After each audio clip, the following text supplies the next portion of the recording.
வணக்கம் சாதனையாளர்களே. பகுதி 3ல் குறுந்தொகை குறித்த ஒரு மதிப்பெண் வினாக்களை பற்றி பார்க்கலாம். குறுந்தொகை ஒரு அகநூல்.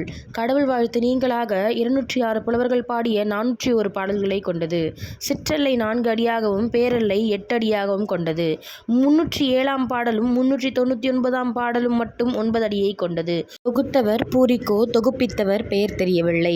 இந்நூலுக்கு முருகன் பற்றிய கடவுள் வாழ்த்தை பாடியவர் பாரதம் பாடிய பெருந்தேவனார். இந்நூலுக்கு நல்ல குறுந்தொகை என்று வேறொரு பெயரும் உண்டு.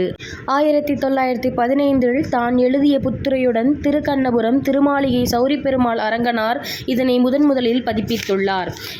உ.வே. சுவாமிநாத ஐயர் இந்நூலுக்கு ஆராய்ச்சி பதிப்பு வெளியிட்டுள்ளார். இந்நூலின் பழைய உரை என்று சொல்லப்படும் 380 பாடல்களுக்கு பேராசிரியர் எழுதிய உரையும், இறுதி 20 பாடல்களுக்கு நச்சினார்க்கினியர் எழுதிய உரையும் கிடைக்கவில்லை. இந்நூல் மூலம் அறியப்படும் செய்திகள்: படை தலைவருள் சிறந்தவருக்கு கொடுக்கும் பட்டம் ஏனாதி, நாணயங்களை பரிசோதிக்கும் அரசாங்க அலுவலன் வண்ணக்கன் எனப்பட்டான், அரசாங்க உள்படு கருமத் தலைவன் வள்ளுவன், நன்னன் என்பவன் பெண் கொலை புரிந்த மன்னன், அகுதை என்பவன் ஒரு சிற்றரசன், அதியமானின் தலைநகரம் தகடூர், அதாவது தர்மபுரி. தகடூர் யாத்திரை என்று ஒரு நூல் இருந்தது, அது இன்று முழுமையாக கிடைக்கவில்லை.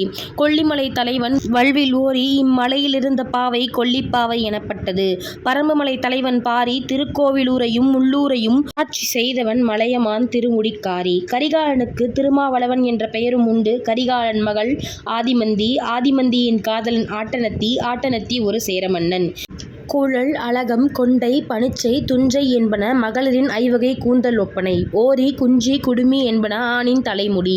விழா காலங்களில் பெண்கள் ஆடும் கூத்து துணங்கை. சூலத்தை ஏந்தி உள்ள பெண் தெய்வம் சூலி. உயிரையும் உடலையும் பிரிப்பவன் கூற்றுவன். இவனுக்கு கூற்று, கூற்றம் என்ற பெயர்களும் உண்டு. கூற்றுவனுக்கு இணையான வடமொழிச் சொல் யமன் என்பது. முதுகன் என்பதற்கு முக்கிய ஆதாரம் என்று பொருள். பகுதி 4ல் ஐங்குறுநூறு குறித்த செய்திகளை காண்போம். நன்றி, வணக்கம்.